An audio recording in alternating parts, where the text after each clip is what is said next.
And so I just want to make sure that people in rural America, especially now, understand digital transformation and everything that is happening. Because my little old teeny weeny town, we just got broadband 2 years ago.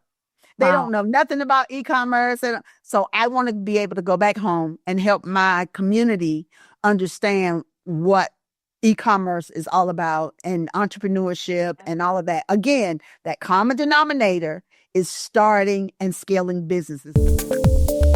Step into the world of success with your brand amplified, the ultimate podcast designed to unravel the intricacies of thriving businesses. I'm your host, Annika Jackson, and I'm on a mission to uncover the stories, strategies, and secrets that have propelled entrepreneurs and business leaders to success. I have a treat today.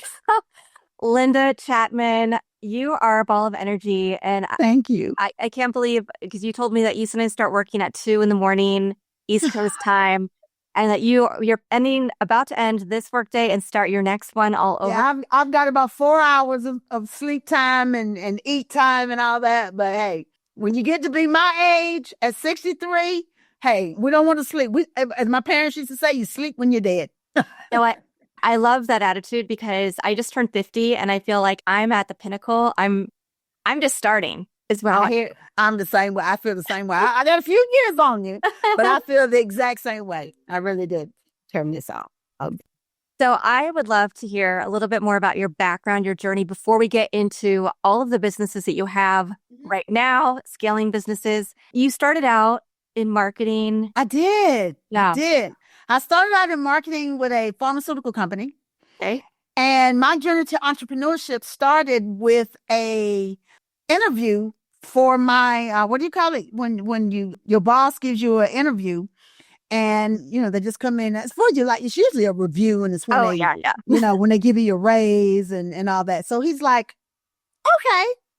And at that time, I worked for the general counsel of a very large pharmaceutical company that was headquartered in Japan. So I was his legal assistant, and he was out of the office a lot. He loved playing golf and all that. So he was like, Linda, he said, if you could be doing anything in the world that you wanted to do, what would it be? He said, because you run he said, I show up. He said, you take care of everything. And I said, you know what? And at that time, that was back in the early 90s. It was when there was a big push for welfare to work. And I remember saying, if I could do anything, I would love to help women transition from welfare to work. And he was like, why aren't you doing it? That was in January. That was my promotion interview. He said, well, why aren't you doing it? No. February, I formed the company, did my mark.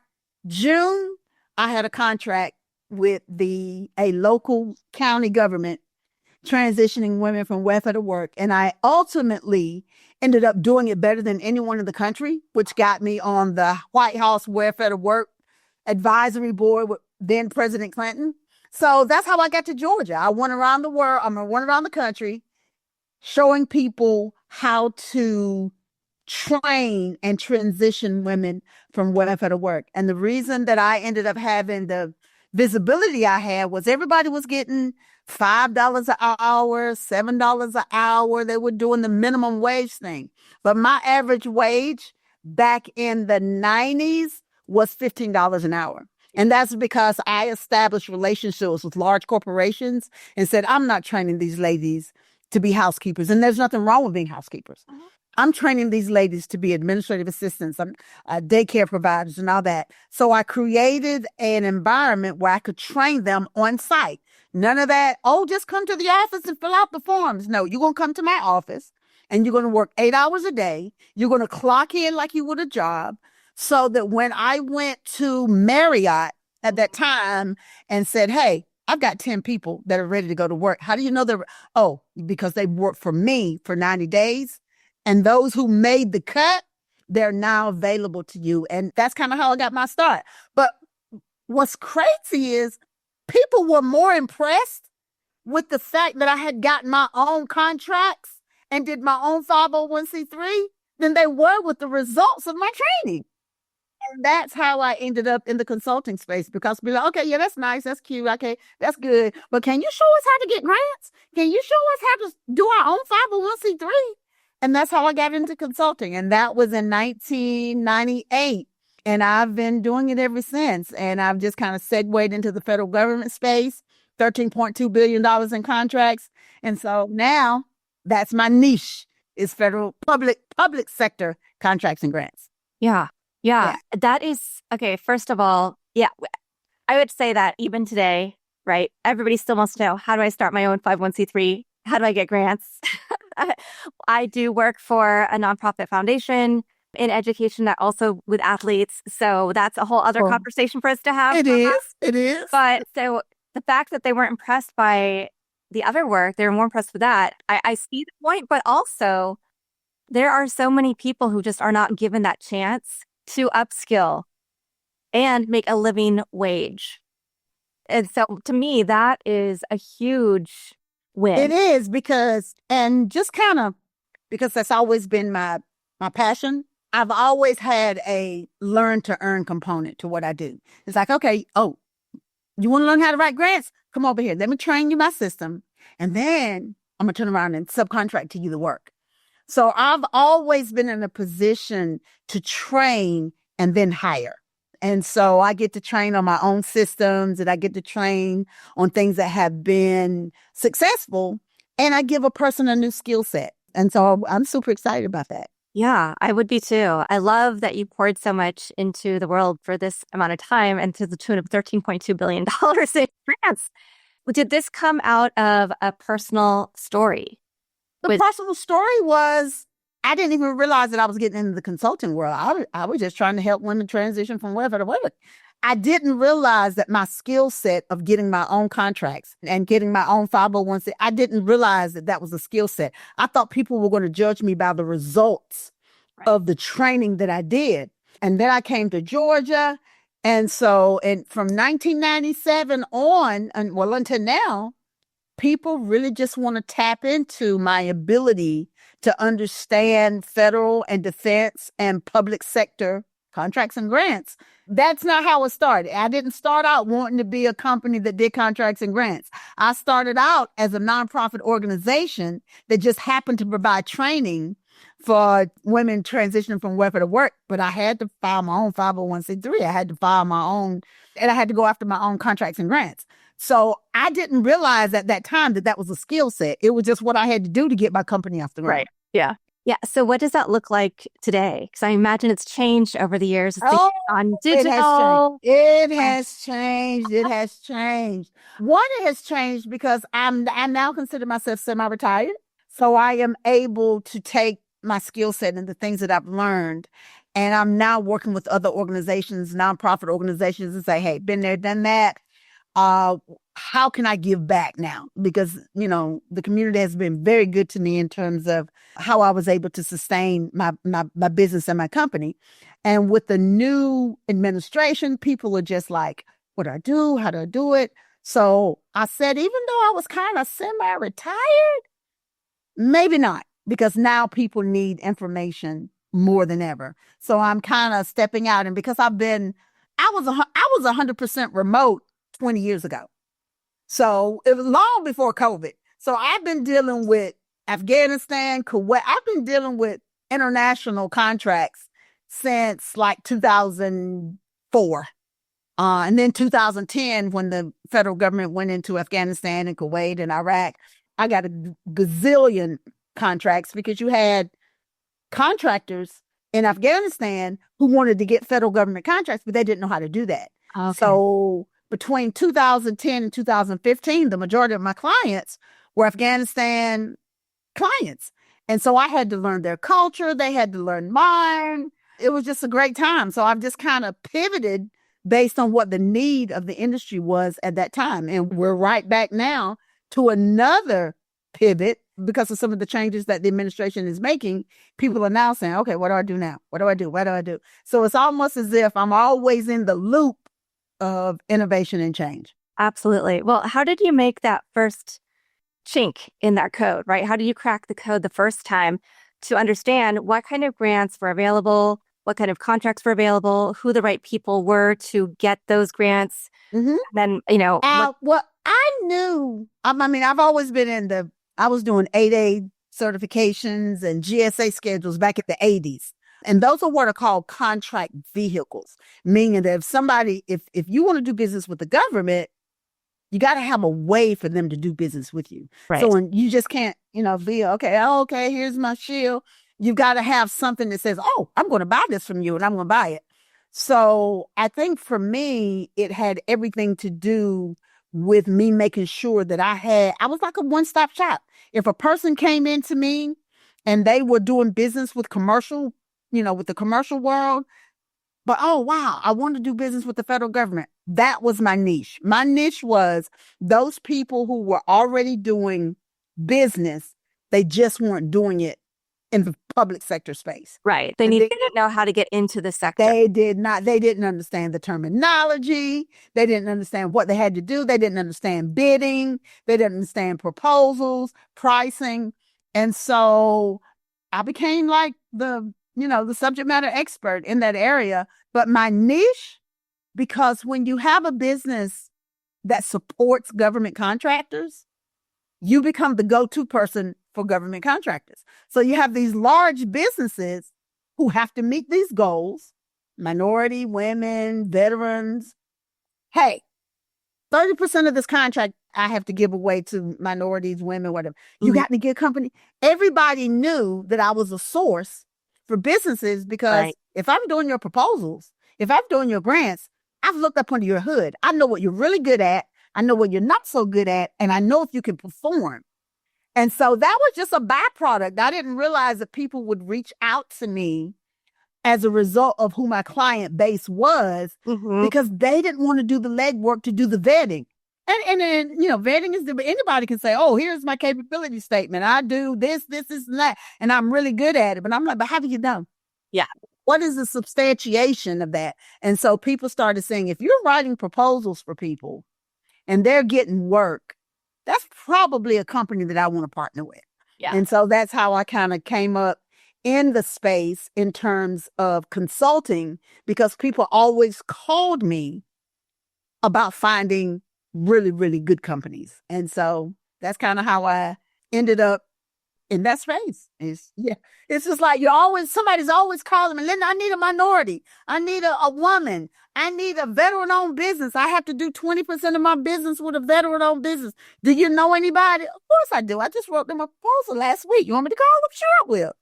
And that's kind of how my reputation got to be what it is just kind of putting people together because I know who's really good at what they do and pulling together a team. Yeah.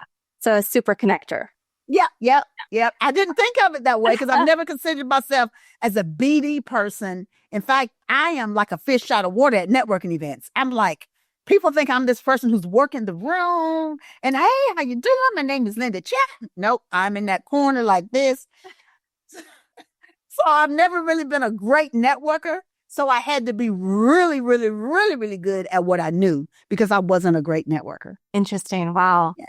And all of those certifications that you're talking about, that's a whole process unto itself. Understanding what do you need to have, all the paperwork you need to have to lined up to make sure that you meet the criteria for the certifications. And I will tell you now, for anyone who's listening about should I get certified? Should I not?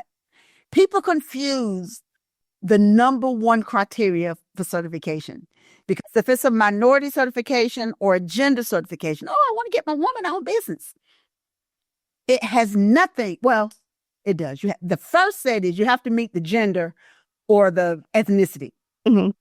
But that is like 5%. Oh. 95% of certification is based on control. Who controls your business?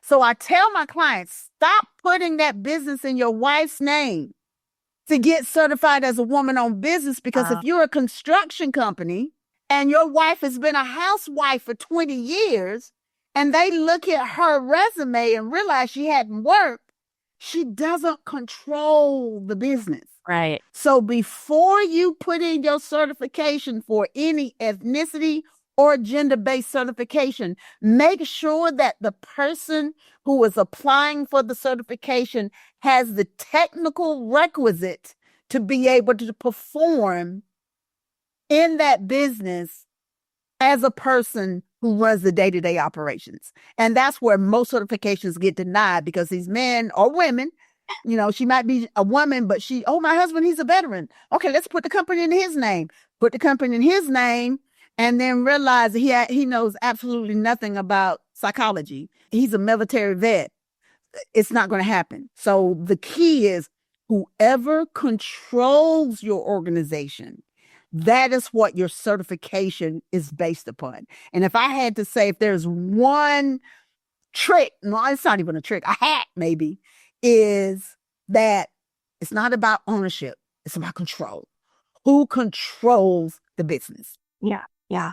Well, and you mentioned psychology, because I think a lot of times when we think about government contracts, we might think about procurement. So, we hear about the toilet paper, like those kind of things, right? But so you're saying that these are available for all kinds of fields and all kinds of areas of expertise. There is not anything that the federal government does not buy.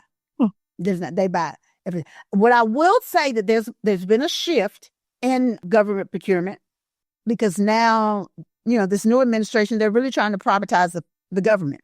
And that's going to be huge for government contractors. So if you are a business and you're doing business commercially and you never did business with the government, because the government is privatizing government, you will probably see government contracts increase by 200-300%. So if you're in business, you need to be in business with the government or learning how to, because now what they used to procure from a bid system, they're now just saying, oh, you get a contract, you get a contract, you get a contract, everybody gets a contract. And that's where we are right now. It's based on, we're in a relationship-driven procurement system. So let's talk about the certifications, because those have been a gold standard for so long. Are those now detrimental? Because we're seeing that the government is saying we don't want to do anything in DE&I, they're cutting VA jobs. So that's what I mean by relationships. It used to be, or prior to this administration, there was a requirement, and anything over $750,000, you had to create a subcontracting plan. I am going to give 10% to minorities, 5% to veterans, 3% to hub zone, 8% to women. So that was a requirement. So you had large government contractors calling me, Linda, I need a woman, I need a minority, but now, and I haven't seen anything yet that impacts federal government spending.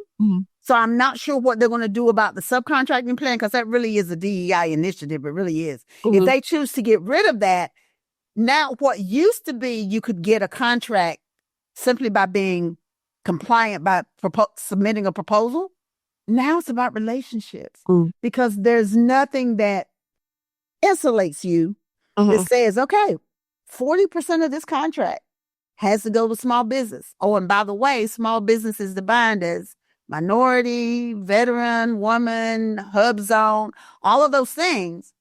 But now it's really going to be based on relationships, because I don't think that the administration is the old administration would say, hey, Mr.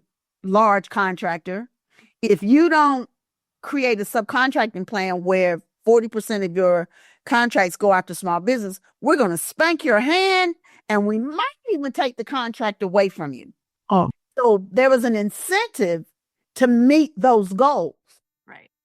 Now, not so much. I don't think that anybody's hand is going to get spanked, or any contract is going to be removed because someone didn't meet their minority and female spend. So now you've got large businesses that used to have to subcontract out 40% of their business. Oh, no, we're going to keep that out. We're going to. Right. But are those big businesses, since they're so used to subcontracting, do they have the capacity internally to take the whole contract? Especially large businesses, because when large businesses have already had to do the work, they've already had to show up. They've already had to do that work. Now, they may still use subcontractors, but it may not be as transparent. Got it. Meaning before there was a subcontracting plan that said, tell me everybody that you're subcontracting work to and whether or not they're minority, women, veteran-owned business. Now you've got these large businesses who are saying, oh, wait, we don't have to do a subcontracting plan now, which is the FAR regulation. I mean, it's always been there. I just don't see it being regulated in this administration. So now it's like, okay, large businesses who can self-perform, why would they subcontract work out? Right. Because now they've got to give a percentage of that contract to someone versus them that's doing the whole work. And we were hoping that previous administrations didn't allow for that. It's like, oh, you can't make all the money. Right. And so now we're looking at, some of the changes in procurement that are happening and how small businesses are going to be impacted, specifically small business set-asides. And so I'm not sure what's going to happen with set-aside programming. I'm hoping that all of these contracts don't go to what they call full and open. And full and open is a term used by the government that says anybody can bid versus set-asides for small business. This is set aside for women. This is set aside for veterans. So we'll see how that works. But at the end of the day, a company that has strong past performance and having done what it is that they do, they still have a really great seat at the table in federal procurement. Okay. Now, this is all good to know. And selfishly, I'm also on the Intuit Small Business Council. Okay. So we just talked yesterday. We had a meeting because we're going to be in Washington to talk about small business needs to Congress members. And so I know that there's a lot of things that we're all concerned about as small business owners. Absolutely. So you're bringing up a couple more things for me to add and ask about. In fact, I sit on a board with NCBS, or National Caucus of Black State Legislators. I actually sit on the board that creates legislation for small business. Interesting. And so, yeah, it is the law. They have to be at the law level. So, yeah, you want to make sure that small businesses, small minority women, veteran and hub zone businesses, that they're getting their fair share, because now you're talking about going back in the community. So it's a very, I won't say volatile, but it's a very changing time right now because we don't know what that looks like. Right. We know that the previous administration made it so that so many dollars worth of contracts had to go, into the community, into underserved communities, which is what the hub zone is. But now, we're not really sure what that climate looks like. But what we do know is that the government still buys, and they are going to continue to buy. And even if they switch over to privatization, it's still going to be a great time for government contractors. They just have to go from being on we're just going to submit proposals, and if they're good, we'll win, to relationship building, because now it's really going to be based on relationships. And sometimes I say that fortunately, and sometimes I'll say that because most small businesses, they don't have the budget. Exactly. The developer, they don't have budget for golf tournaments, right, or flying up to DC every month to meet with this person or that person. Yeah. And the previous administration allowed it. Hey, if you submit a bid and it's compliant, relevant, and responsive, you can win, and I never have to see you. But now we're going back to relationship-driven procurement. So we'll see what happens. Yeah. Well, and another part of your business is working with athletes, celebrities, entertainers. So you shifted from working with Japanese pharmaceutical company into the space of helping women when the welfare to work initiatives were really big, which some people in the audience might know. I definitely am of that age, but some people might not be as familiar. Into, talking about how small businesses can get and be part of these contracts. So then where do athletes, celebrities, entertainers, where do they Let me tell you. Well, first of all, the brand for my sports and entertainment firm is called 8 to 14. And for those of you who are not familiar with what that term means, it's a basketball term. You start in 5, you 2 off the bench, and the rest of the team are called 8 to 14ers. They're not the big sponsorships. They don't get, they might have 5 or 6 years, and they might make $1 million throughout their entire career. Mm-hmm. I work with them because I let them know you are a marketing magnet I don't care if you never eat. In fact, one of my ambassadors, Josh Powell, he played for the Lakers. He has 3 championship rings. And people are like, oh, well, I don't know him. I said, doesn't matter. He still got a ring. Right.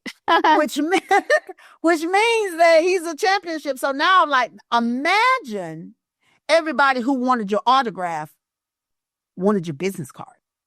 So I work with athletes that are not star athletes by saying, hey, you need to have a backup plan because you're probably only going to be in the league 5 or 6 years. When you come back, you need to have something waiting on you. Exactly. And it's got to be something other than a basketball camp. And I have to work with athletes because all they want to stay in athletics. I'm like, you know what? People love you, but I don't want to buy basketball camps. That does nothing for me. But you got some technology? You got a landscaping company? So I'm teaching them to get outside of their comfort zone in terms of athletics. Just lend your name to a product. Get with a company who's doing really, really well, but maybe their marketing is off. Team up. You've got relationships because, athletes, they can pick up the phone and call anybody. Mm-hmm. They can call the bank. They can call whoever. Everybody's going to take a call from an athlete. So I'm saying while you're still relevant, partner with a company that provides services so that when you say, hey, I want you to meet with this person or that person or that person, they will. And so now you're generating revenue through business development. Yes. Simply because of who you know. And athletes and entertainers and celebrities, they don't have a clue of how valuable their network is because they've never thought about selling anything other than athletics and or celebrity stuff. Exactly. Nobody's thought to think, oh, well, what? Well, and that's it. Yeah, and this is where you see athletes who go overseas and play because they want to continue. This is where you see the journeymen who maybe aren't as lucky to get through championship rings. They are traded from team to team to team until nobody wants them anymore. And in the meantime, they've probably spent that money that they've earned. If they could leverage. Exactly. Because the reason that they're even able to play overseas is because they either had an amazing high school or amazing college career, but didn't make it to the pros. But guess what? Your jersey is probably hanging up in the rafters in your high school or college gym. Go sell products and services to your college. Right. When you walk in, they announce you, oh, look who's here. Because you may not have made it in the pros, but you best believe you're probably a star in where you went to college or high school. And guess what? They would buy anything you sell. You just got to have something to sell to them that they buy without changing the buying habits. You buy basketballs? Okay. Why not buy them from me? You buy wristbands. Okay, well, we buy 2,000 or 100,000 wristbands a year. Okay, well, buy them from me. Yeah. And so it's just about positioning athletes and celebrities to use their brand, image, and likeness to be able to get people to buy from them, especially products and services that are outside of athletics and stuff. So this goes back to the relationships that you're talking about. But I'm very curious, how did you see this as another hole in the marketplace that needed to be filled? Because I'm known for growing businesses. I mean, I don't even know. I have no idea. But Linda, I got somebody I want you to meet. They trying to start a business. I need them to talk to you. Okay. I meet them and by the way, they just happen to be an athlete. Okay. So the process is the same. Who you outreach to is based on your network. And so once I realized that I can have 25 different brands if I want to, and I probably got 8, the single common denominator among all of them is scaling businesses. Whether it's, and I have an app development, I have an app, but at the end of the day, the app is for CEOs. So at the end of the day, it's like, well, if I want to be a CEO, if I am a CEO, guess what? I have a social component too. So in order to run your business, you got to make sure that CEO has a touch point for every family, dating and relationships, growing their business. Because if I'm single, So there's some CEOs out there who want to know, well, are you dating?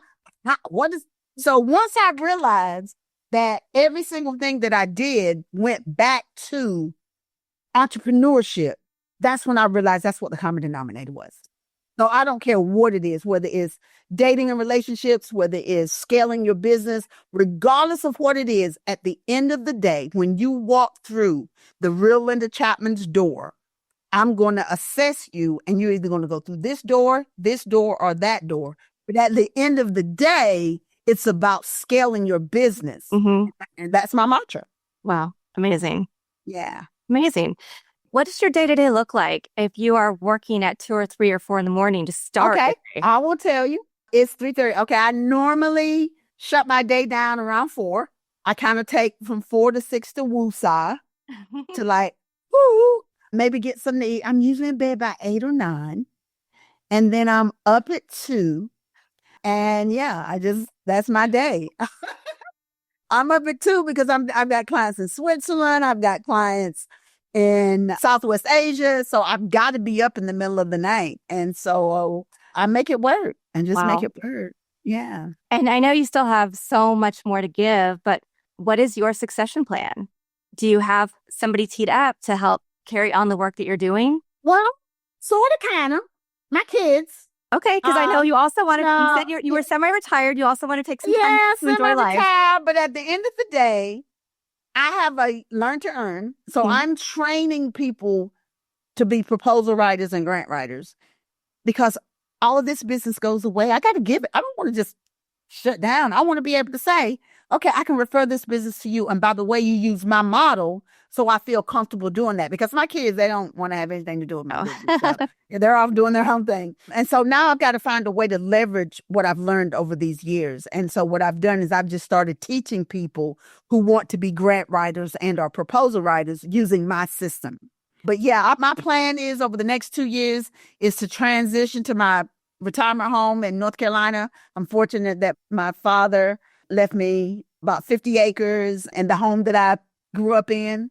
And so I'm going to build a tiny home community, but it's going to be the first live, work, and play environment in rural America through a nonprofit that I started called the Rural Initiative.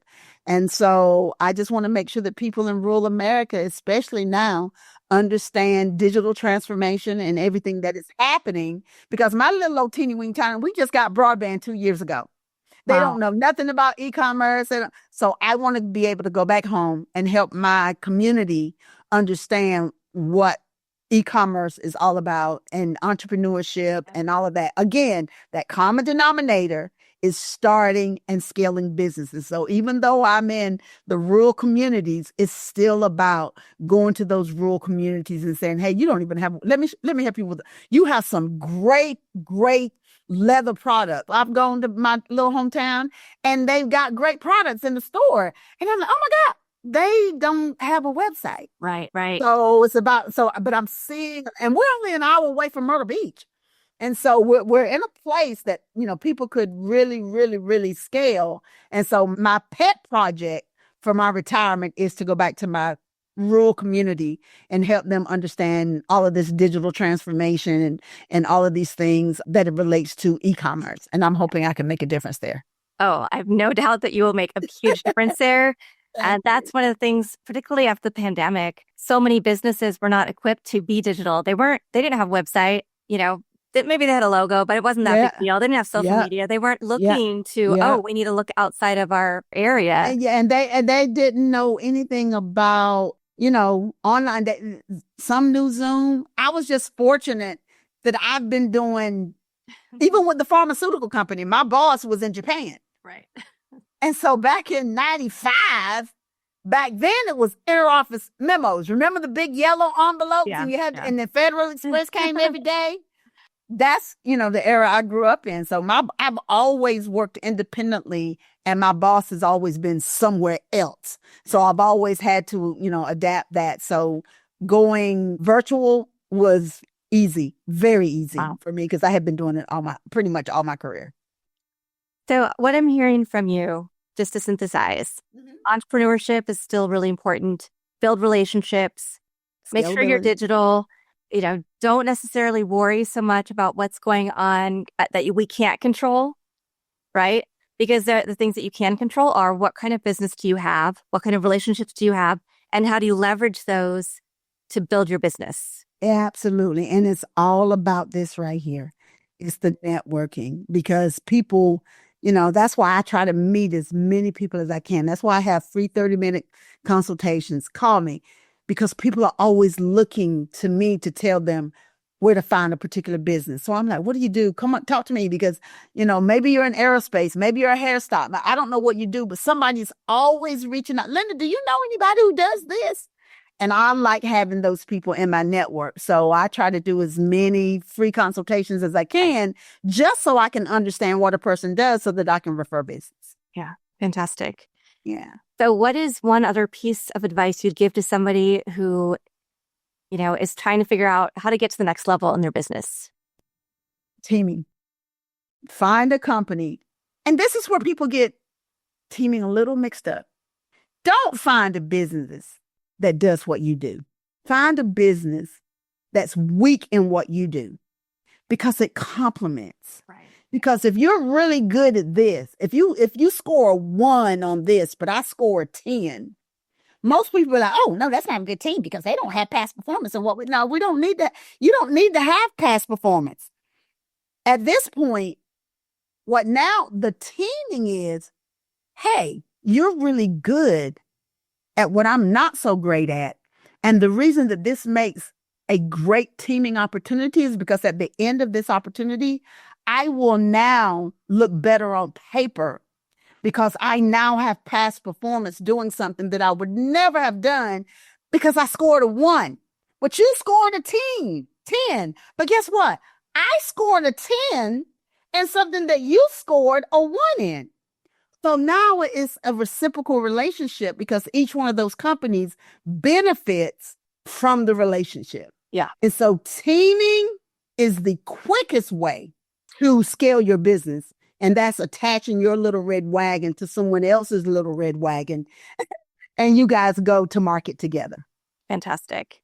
Well, we're going to put your website and your socials in the show notes. Thank you. I always ask, do you have a favorite quote, mantra, family motto, verse? Oh, yeah. Family quote. I will tell you, and it's simple. It's 2 words. Be nice. That was something that our parents, every time we walked out the door, be nice. I remember my daddy telling me, because I got an entrepreneurship at 8. I was doing my grandfather's payroll for 200. Well, he had a farm. He had a Black Angus farm. I was doing payroll at 8 for 200 employees. Don't ask me how. But anyway, my dad always started there. walked out the door. Be nice. He said, because and I did. And I remember I was in the 7th grade, and I went to the cafeteria, and the lady was behind, that was serving the food. And I was like, hey, Miss Jackson, how you doing? She gave me a big piece of chicken. And that's when I related being nice to getting things. And boy, when I tell you I started living being nice, doors just opened up. So my favorite quote is from my dad. Mm. Those are amazing words. Yeah, I couldn't say it better myself. So thank you. I really appreciated your energy and your enthusiasm for the work that you do, all of the different things that you've been able to do to pour into communities all over. Mm-hmm. So thank you for that gift. Thank you for having me. Of course. And thank you to everybody who's watching this episode or listening to it. Absolutely. I know I'm coming away inspired. I hope you are too. I'll be back again with another amazing guest to share their wisdom with you very soon. Thanks for listening or watching to this episode of Your Brand Amplified. Don't forget to leave us a rating or review on your favorite podcast listening platform. And if you want to learn more, check us out at yourbrangamplified.com.